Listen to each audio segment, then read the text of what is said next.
Hao Chen ditakdirkan memiliki kekuatan di atas alam dewa. Dia berguru kepada Feng Ying yang menjadi legenda di masa lalu. Namun untuk mencapai kekuatan tersebut tidaklah mudah. Dengan berlatih di bawah bimbingan Feng Ying, Hao Chen telah berhasil menjadi pendekar hebat di usia yang masih muda. Pada saat itulah, gurunya memberi ujian untuk pergi berpetualang, dan petualangan yang akan memulai semuanya.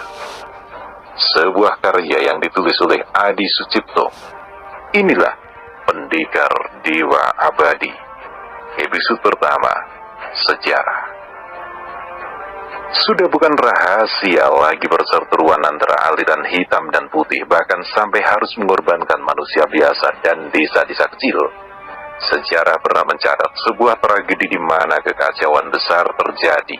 Kala itu sekte aliran hitam bergerak secara besar-besaran. Mereka merupakan gabungan semua aliran hitam dari yang besar sampai dengan yang kecil, menaklukkan setiap sekte aliran netral dan putih, kecil serta menengah. Mereka akan diberi penawaran terlebih dahulu. Jika mereka menyerah atau mau bergabung, mereka akan selamat. Namun sebaliknya, kalau mereka menolak, maka akan dimusnahkan.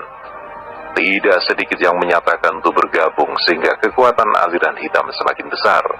Kekuatan gabungan aliran hitam sudah sangat besar, dan akhirnya mereka melakukan penyerangan terhadap sekte besar aliran putih. Satu demi satu sekte-sekte besar aliran putih binasa. Setiap desa dan kota yang mereka lewati akan dihancurkan tanpa peduli orang tua, anak-anak, ibu hamil, bahkan bayi yang baru lahir juga dibunuh. Akhirnya sekte aliran putih binasa dan sekte aliran hitam yang berkuasa. Para pendekar sekte aliran putih yang selamat memilih menyelamatkan diri dan bergerak secara diam-diam demi mendidik dan mencari generasi selanjutnya. Harapannya agar suatu hari masih ada yang bisa membangun kembali aliran putih dan menjadi penerus dari sekte aliran putih yang sudah binasa. Di dalam hutan ada sebuah sekte kecil yang masih berdiri. Sekte itu adalah sekte aliran netral, tapi lebih condong ke aliran putih. Saking kecilnya sekte itu sampai tidak ada di daftar sekte-sekte kecil lainnya. Datanglah anggota mata-mata musuh mengetahui keberadaan mereka dan menyampaikan terhadap pemimpin sekte hitam. Para pemimpin yang mata itu hanya mengirim 5 sekte kecil untuk menaklukkan sekte itu. Setelah 3 minggu, ke-5 sekte yang dikirimkan musnah tak tersisa. Akhirnya mereka semua bergerak menuju ke lokasi. Mereka menggempur sekte kecil tersebut sampai hampir musnah. Kalian sekte aliran hitam berani mengusik tempat yang sudah aku bangun selama ribuan tahun. Seruan suara yang terdengar berwibawa namun memberikan tekanan yang amat kuat, hingga hampir 800.000 pasukan itu mati dan hanya tersisa 29 pemimpin dan jagoan terkuat. Suara siapa itu? Kenapa auranya begitu kuat? Seru salah satu jagoan. Omong kosong, ribuan tahun tapi masih menjadi sekte kecil, seru yang lainnya. Seketika itu muncul dari langit seorang yang sepuh dengan memancarkan kekuatan yang sangat besar. Apa orang itu? Sambil menahan tekanan mereka berseru, tapi napas mereka semua sesak dan hampir tidak dapat berbicara. Pria sepuh itu turun secara perlahan, namun begitu dia menginjakkan kakinya ke tanah, serasa bumi berguncang. Dia memandang semua musuhnya dengan tatapan dingin. Kalian sudah menghancurkan tempatku, jadi jangan bermimpi untuk pulang. Suara yang menekan membuat mereka berkeringat. Ini nyata, kekuatan alam dewa sungguh ada, seru salah satu pemimpin. Pemimpin, apa itu kekuatan alam dewa? Tanya pria di sampingnya. Kemudian tetua itu menjelaskan, kekuatan alam dewa adalah kekuatan terkuat saat ini. Tapi itu hanya legenda. Dikatakan siapa saja yang memiliki kekuatan alam dewa, maka dialah yang akan menjadi pendekar nomor 1. Akan tetapi untuk menjadi pendekar alam dewa, butuh latihan yang tidak sebentar. Setidaknya 700 sampai 1000 tahun untuk bisa menjadi pendekar alam dewa. Jadi, di atas puncak pendekar alam tingkat 3 masih ada lagi? Tanya salah satu dari mereka dan semua jelas tidak percaya. Namun kenyataannya mereka sudah melihatnya. Sepertinya sulit bagi kita untuk kembali. Mau tidak mau kita harus mengalahkannya. Kita semua sudah berada di pendekar alam. Dia tidak mungkin sanggup menahan kita seorang diri. Seorang pendekar alam dewa melawan 29 pendekar alam, kata pemimpin itu walaupun agak ragu-ragu. Pemimpin, benar. Kalau kita lari dan dia masih hidup, besar kemungkinan dia akan mencari kita. Orang yang paling samping menggelengkan kepala.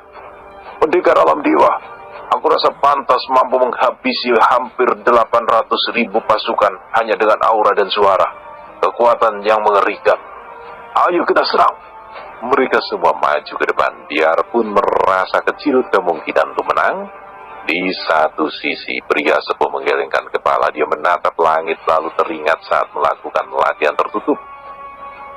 Manusia, kamu sudah mencapai kekuatan alam dewa, tapi kamu tidak akan mampu menembus kekuatan yang berikutnya. Seru salah satu bayangan yang sangat terang menyilaukan.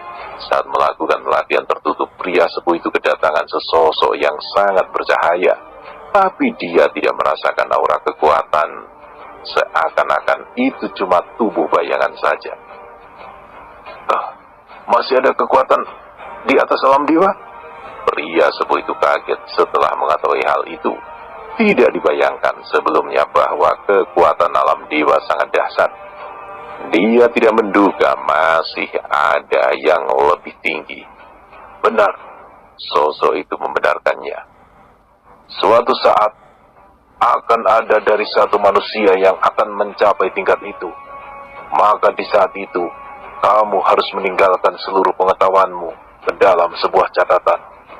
Guman sosok tersebut. Pria sepuh itu bingung. Catatan? Apa maksudnya? Saya tidak mengerti.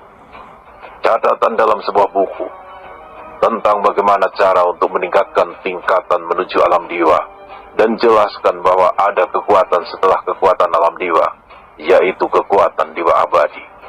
Saat itu, aku akan menjaga buku itu agar nanti bisa langsung jatuh ke tangan orang yang dimaksud. Entah butuh berapa puluh ribu tahun lagi, aku bisa menemukan orang itu. Pria sepuh mendengarkan dengan detail dan melakukan apa yang sudah dikatakan oleh sosok itu. Dia sadar kalau sosok itu berkata demikian berarti dirinya kemungkinan akan meninggal. Pria sepuh itu kembali menatap 29 pendekar yang menyerangnya. Setidaknya, aku sudah meninggalkan catatan untuk masa depan. Sambil tersenyum lalu dia mengalirkan seluruh energinya, sehingga langit menjadi gelap dan petir menyambar ke berbagai arah. Bumi bergetar, angin sangat kencang seakan-akan bakal ada bencana besar.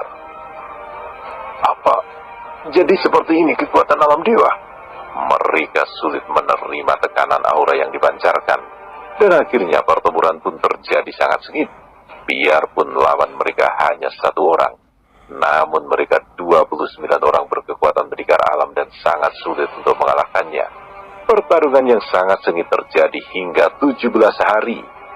Satu persatu dari 29 pendekar aliran hitam tewas, hingga tersisa 2 orang saja. Mereka pemimpin yang berkekuatan pendekar alam puncak 3. Tempat yang tadinya hijau dan banyak tumbuhan mayat dari pasukan, kini sudah tidak ada. Yang ada hanya tanah yang gusar dan kering, serta penuh dengan lubang-lubang besar berbentuk kawah.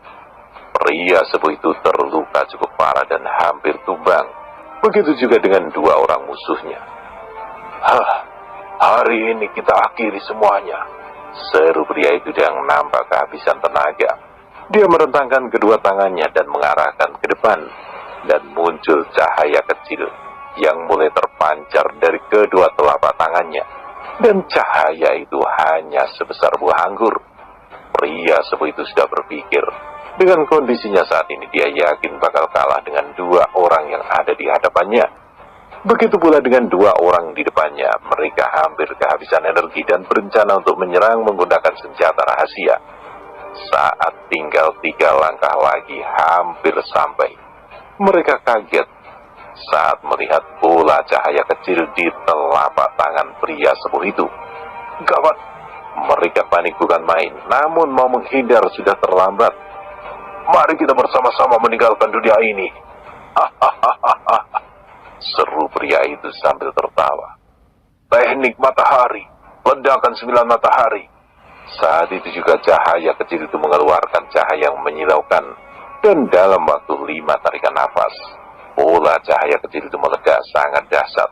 Ledakannya mencapai lebih dari 100 km dan membentuk kawah yang sangat dalam. Pertempuran pun selesai dan tidak ada yang selamat satupun. Beberapa bulan kemudian semua sekte aliran besar dan kecil, hitam dan netral serta putih yang tersisa di sekte mereka masing-masing menjadi heboh.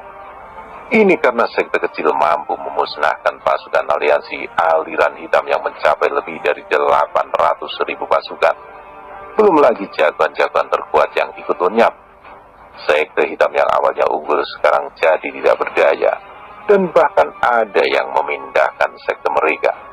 Mereka takut aliran putih atau netral yang tersisa berniat membalas menyerang sekte mereka.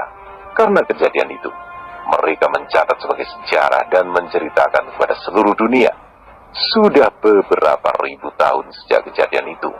Akhirnya sejarah itu mulai menghilang dari waktu ke waktu.